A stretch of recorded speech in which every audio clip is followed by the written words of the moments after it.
Welcome to the Real Estate Masters Podcast, where we interview the top names in the real estate game. If you want to grow your real estate business, see more podcasts, or get free resources, go to www.remcommunity.com. The only podcast that allows you to directly connect with the guests and many of the highest level names in the real estate game.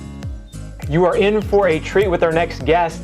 Do me a favor, subscribe to the podcast, leave us a review, and don't forget to go to remcommunity.com to connect with some of the highest level real estate professionals in the United States through our community and through our high level masterminds. Let's go. All right, welcome to today's show. We have Mr. Dan Schwartz with Investorfuse.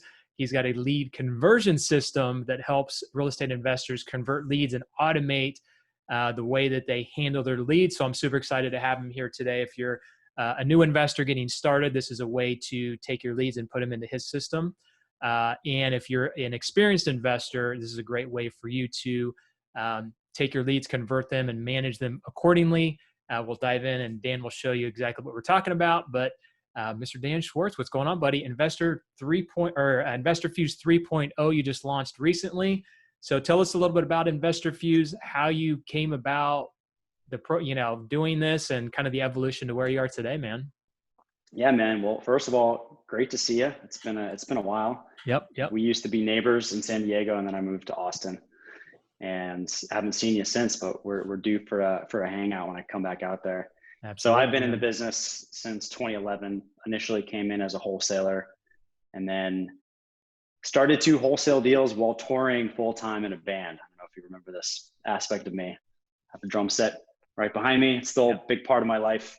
And while I was on the road touring, I got really good at off-market deal generation and managing all of the systems for my team back in Baltimore, which is where I was doing deals, to do deals without me being there. So I can stay on the road and I can, live my passion and play music.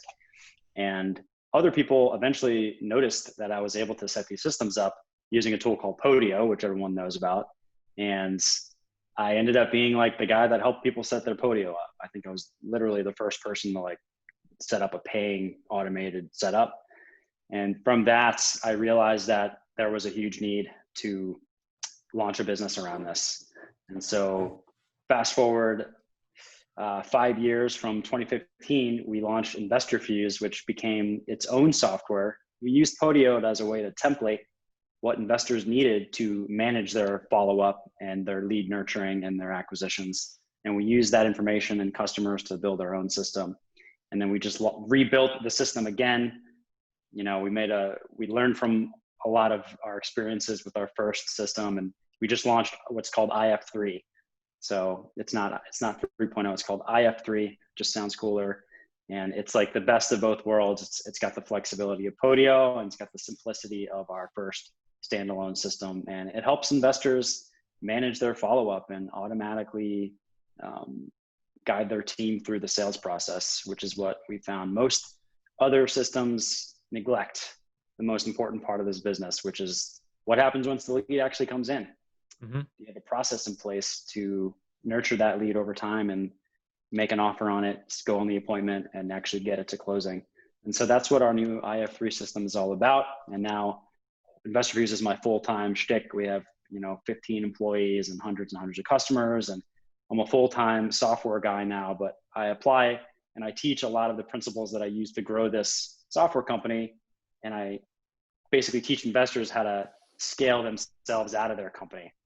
Using technology, using automation, using team to really create a business that's more around their ideal lifestyle. And that's the mission of Investorfuse. And we bake that into our product as well to make it easy. So you said you don't like to use the term CRM. You like to use the word lead conversion software. So tell us the difference between what you feel like a CRM is and what other people do compared to what Investorfuse helps people do. Yeah, so we use a CRM called HubSpot to manage interaction with our existing customers that are like recurring customers. When you're in the real estate business, it's a transactional business. You don't really, once you have a customer, you do a deal. That's probably the last that you'll communicate with that person, unless it's a buyer, for instance. So you can use an autoresponder system for that. Most of the real estate tools out there are around generating the lead or taking your vacant house data and like sending out a ringless voicemail blast, or sending out direct mail, or putting them in a dialer and cold calling them. These are all lead generation tools.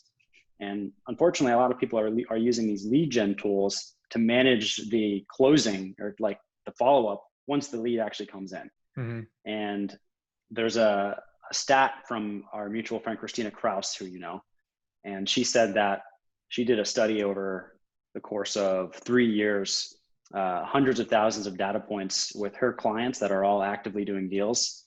And of her clients that had a follow-up system separate from their lead gen system, 75% of their deals came 30 days or more after the initial point of contact. Wow.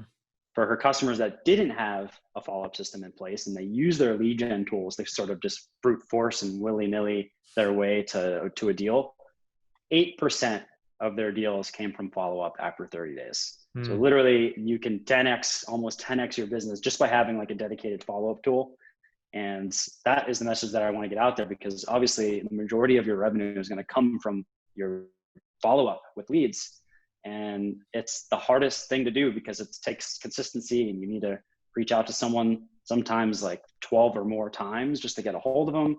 And what better way than to automate that process and or give you a step-by-step guided system that made it easy for your team to do that on your behalf. And that is what IF3 is all about. So we call it a lead conversion system, not a CRM. Awesome, man. Yeah, that is a big thing because a lot of people don't follow up with leads.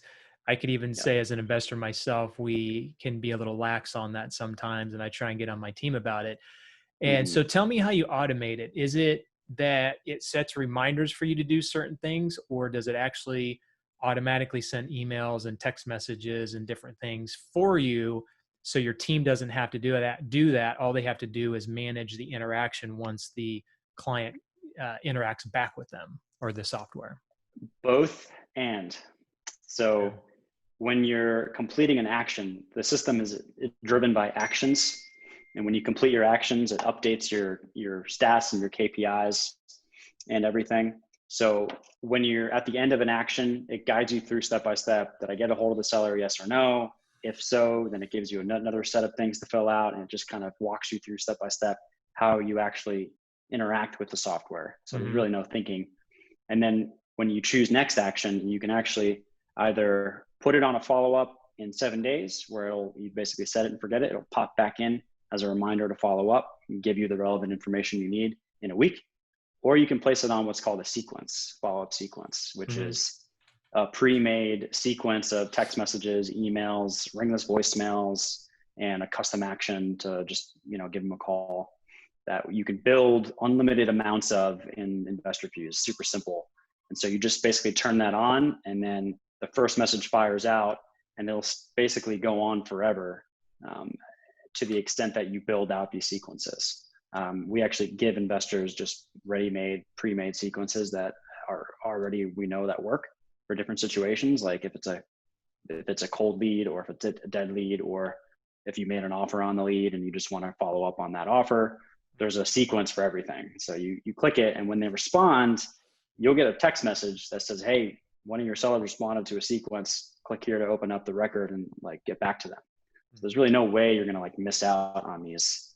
And a lot of our members typically get multiple appointments a week just from these automated sequences, stuff that they would not have gotten if they relied on memory or just even brute force it, So those are the two ways to do it. And you can kind of see where your sellers are at in the system. So if you opened up a lead, you can see where in a sequence they're at. So you can see that they've already gotten 10 messages and there's 30 messages to go.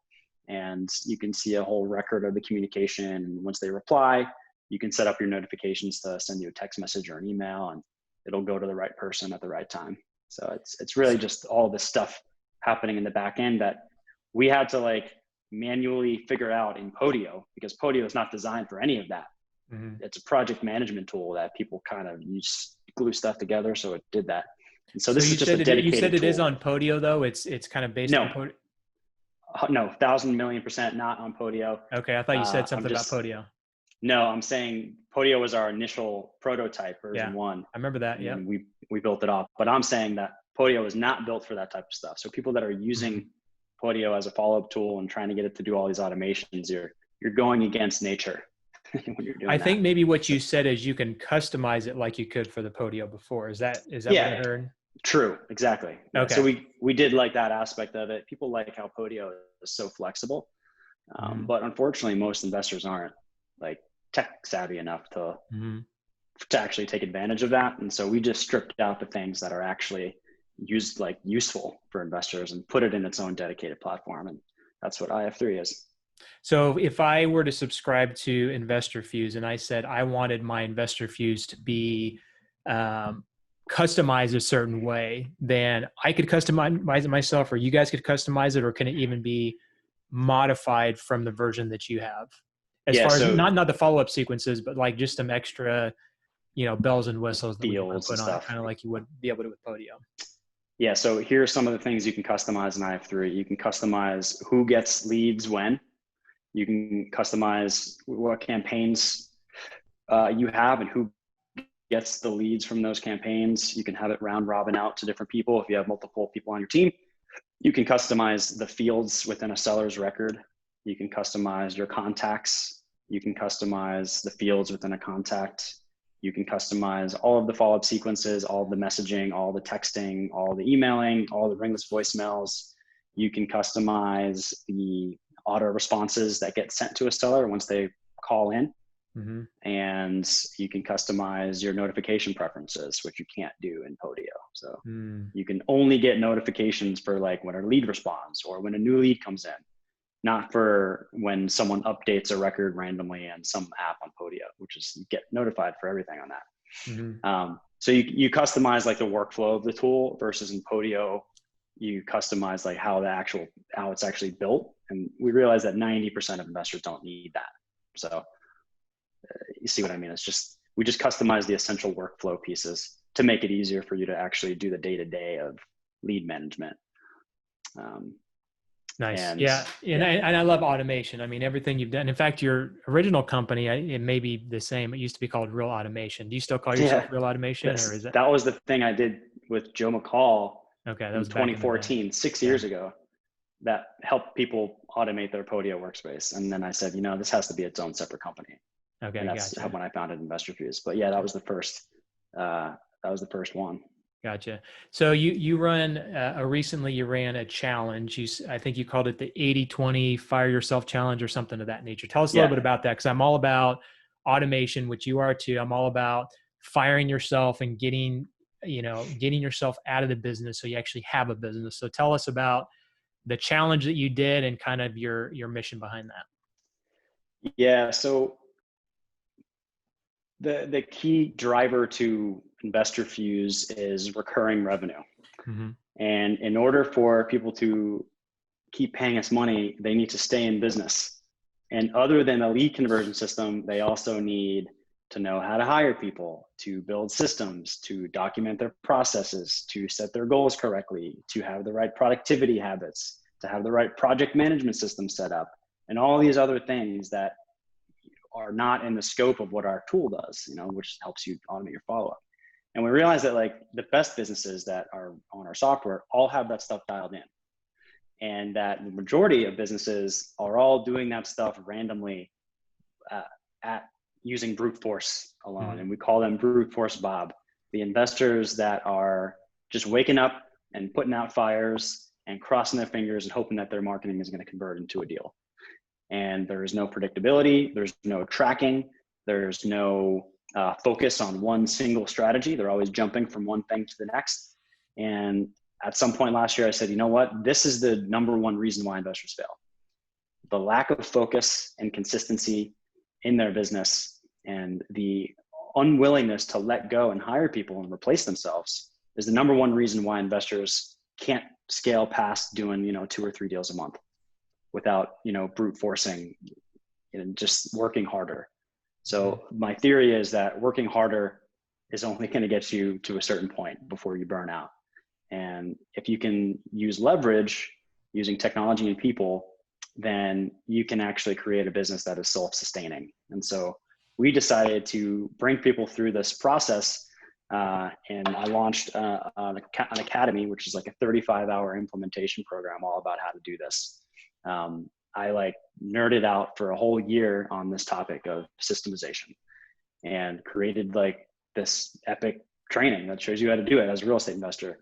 And we launched that last year and then realized we needed more people in it. So we did this challenge publicly on Facebook, and we did 3 of them up to this point. It's a 5-day challenge that basically shows you how to break the habit of being brute force Bob, how to get stuff that's in your head out of your head so someone else can follow it using systems, using processes and documentation. Then we show you how to automate some aspects of that. And then we show you how to actually make your next hire and plug them into that playbook that you just created for that task. We also show people how to just get an overall sense for where they're spending their time. We do something called the Freedom Focuser template, which if you haven't done it yet, Tony, I'll send it to you. It's like, is that where you track everything you do during the thing day? That people love. Yeah, and you equate it to the dollar per hour level that it is. Yep. So is this a $5 per hour task or a $10,000 per hour task? Mm-hmm. And when you fill out the whole list, then you can actually see what your dollar per hour productivity is actually at. Most people are at like $18 or $20 per hour. And unfortunately, if you want to make $1 million a year, you need to be making $675 per hour. Right. So there's this big gap that can only be filled through systemization. And that's been my all-consuming obsession. And we're like even making IF3 like the systems tool.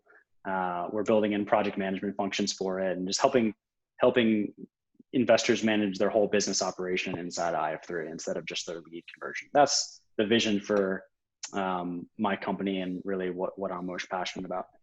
That's cool, man. It sounds like you and I are on the same mission and have a lot of the same things going on. In fact, I didn't realize that you had some of the things going on because we haven't talked in, probably a year or 2 years. Yeah. But yeah, I've got a business automation program that I put together. It's not quite finished. I haven't figured out how I'm going to launch it or get it out there. I run a mastermind like you do, and I'm all about automation. In fact, I wouldn't be able to, be doing this podcast if it weren't for automation and building a team and just having a great team behind me to run everything. So, So you said it's a 5-day challenge. So 5 days, it seems like, is more just to get people in the mindset or give them the vision of what they need to create.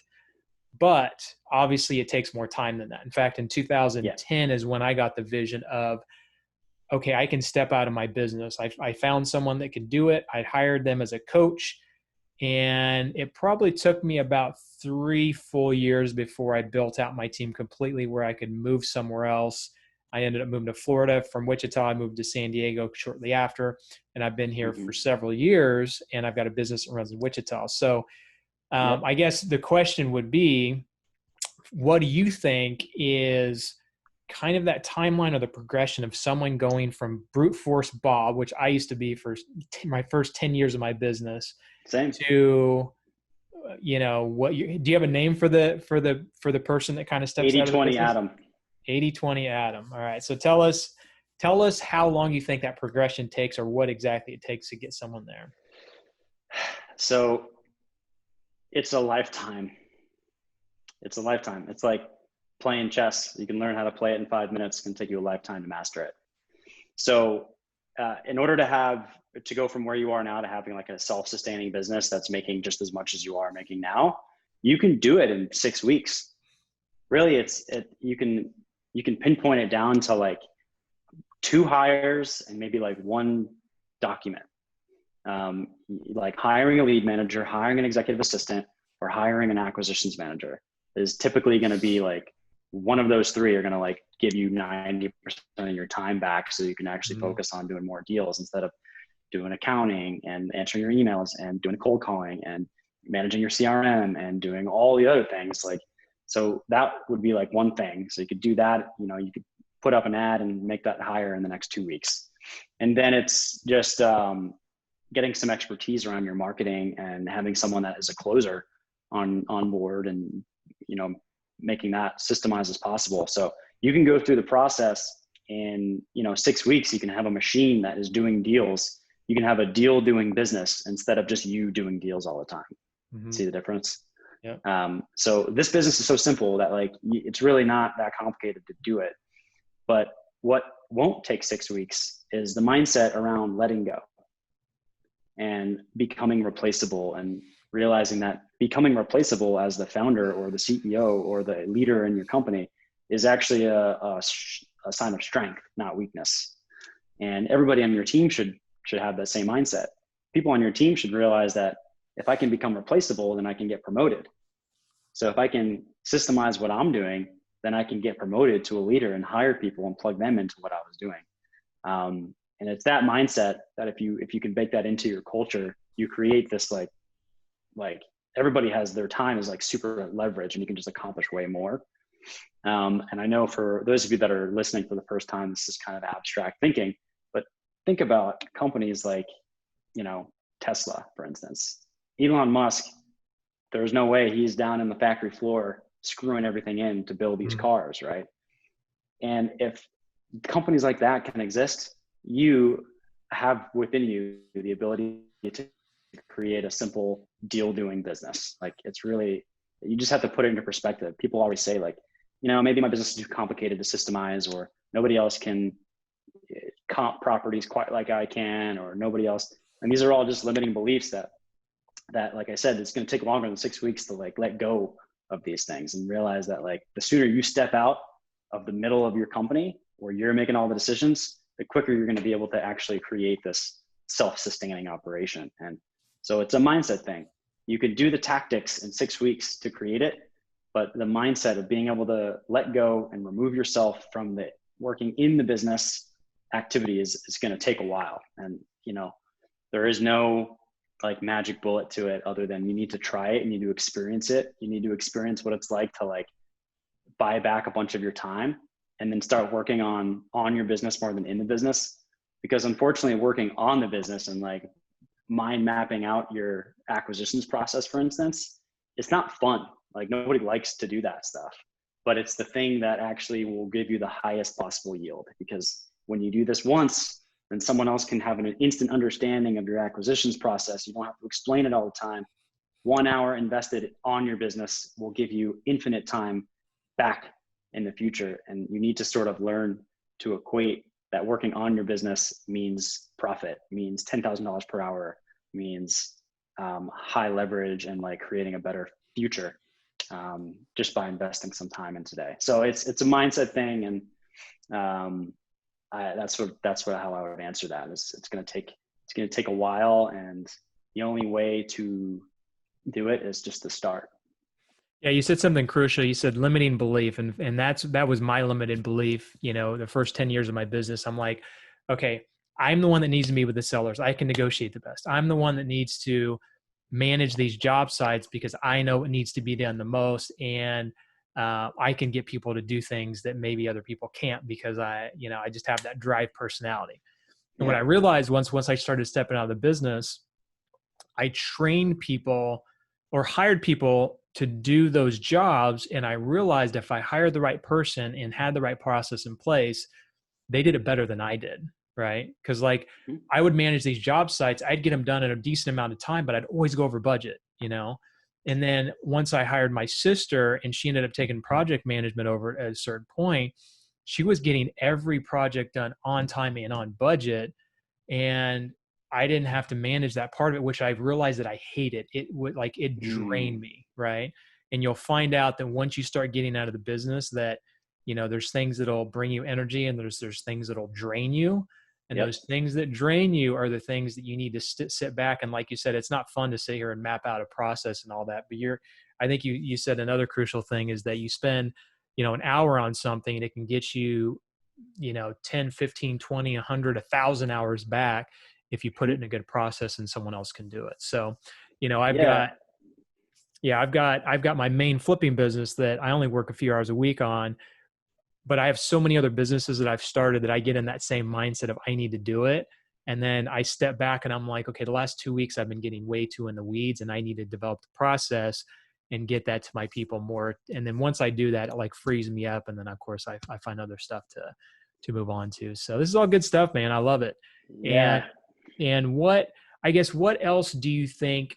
So everybody knows that, not everybody, but a lot of people have heard that concept, but not a lot of people do it, right? Like even when they hear it, they don't do it. What do you think, besides limiting belief, what else do you think could get people over that line of like thinking that they need to be in their business so much to, okay, I don't need to be, and maybe other people can do it better than I can? Yeah. So it comes back to this idea that working on your business doesn't give you instant gratification. Brute force Bob loves instant gratification. Brute force Bob loves to find that shiny little object, that hot new motivated seller lead list that you'll send out a direct mail and you'll make $100,000 on week one, right? And that you're just going to keep digging, you're going to keep searching for that thing, and that being successful means that you're going to be the first one to find that shiny object. Well, the real way to win is to think long-term and to realize that there is no shiny object. There's one proven strategy that you go all in on, and you seek edges. You try to find the edge, and just go all in on that, and realize that the gratification is going to be delayed. So when you're hiring an acquisitions manager, it's going to take you a month to train them, and every day is going to feel like you're wasting your time until they start closing deals on your behalf, right? And all of a sudden, it's going to have this infinite return. And I'm constantly suffering from this, right? Like I'm always like tempted to just go and do it myself, right? But I also realize that there's power in delaying gratification, like recording a video of what I'm doing. Like I don't want to be the one that updates my website every time. So next time I do this thing, I'm gonna record this, and then I'm gonna put it into a document.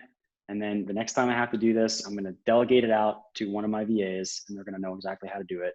And it took me 5 extra minutes while I was already doing it. Mm-hmm. And it just should feel, you need to be able to tie gratification into doing that type of work. So I think that's really what it is, man. Like investors come into this business because it's a get rich quick type of opportunity business. And unfortunately, the reality is that it's a business, and you have to become a team-based business, and you have to be driven by systems and processes. Otherwise, you're just going to be the guy in the center of your business that's responsible for accounting, for marketing, for acquisitions, for publicity, for bookkeeping, for all the areas of your business. So it's just one thing at a time. In the Freedom Focuser exercise, I actually have people sort their tasks by the things that drain their energy versus the things that gives them energy. Mm-hmm. And so your job should just be to start hacking away at those things that you hate doing, that you're not good at, and that take up most of your time. And once you start doing that, it creates this compounding effect, and you're eventually going to see the light, and you're going to learn to be gratified by working on the business. The goal that I tell people is you should be working 70% on the business, 30% in the business, because you're still going to have to do some stuff in the business, right? That's cool. So that you can eventually work 100% above the business. Mm-hmm. Yep, absolutely. I love it, man. So what other tools do you have? So like I have a bunch of other tools like that. You call it the Freedom Focuser. I call it the time. I can't even think of the name right now. It's been a while since I looked at it, but I basically do the same thing where I have people put their tasks down, a dollar amount or a dollar per hour value, as well as a priority of how much of a priority it is that it needs to be done. What other tools do you have that you could, I guess, tell us about that could help other people to, I guess, sit down and analyze what they're doing to kind of get themselves in that mindset of, hey, I'm doing stuff I don't need to be doing? Yeah. Well, I have a good one that has been shared a lot over the years called the 80-20 task cheat sheet.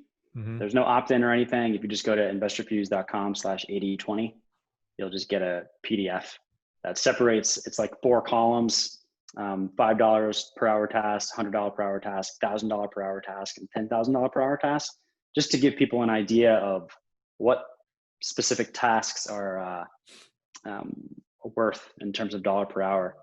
And I think, we have a lot of customers that print this chart out and they put it up on their wall so that they have a constant reminder of, am I spending my time on the highest leverage activities? And just to serve as a constant reminder for that. So that's what I would recommend. Cool, man. Do you have a daily planner? I have what's called a daily progress planner. So I've got the top 3 things I need to do today. I've got gratitude. I've got something fun I need to do, something I can do for someone else, and something healthy I can do. So I've got this whole thing that I go through each day that's like helps me to really focus each day. Do you have something like that you start your day with, or do you have a routine in the morning that helps you kind of get your day going? I love that outline that you just shared. I do not use a planner. So I am kind of contrary to most. The way I operate is more just sort of the night before, I'll just make a mental note of the most important thing I have to do the next day. So today, for instance, it was finishing the webinar that I'm doing on Wednesday, finishing the slides. That was it. I finished it first thing in the morning, and now I'm just like steamrolling through the day. You feel like you're accomplished now once you got that one thing done, right? It's like everything else is gravy. Exactly. So now I'm about to go on a hike. Like I'm feeling good. I'm gonna go on a bike ride, and my morning routine is essentially so I break things down. Like I'm a very 80-20 thinker, right? So my 80-20 morning routine is figuring out what the most important thing is the night before. And then when I wake up, my 80-20 is I can do whatever I want for the first hour that I wake up, except for look at my phone or my computer.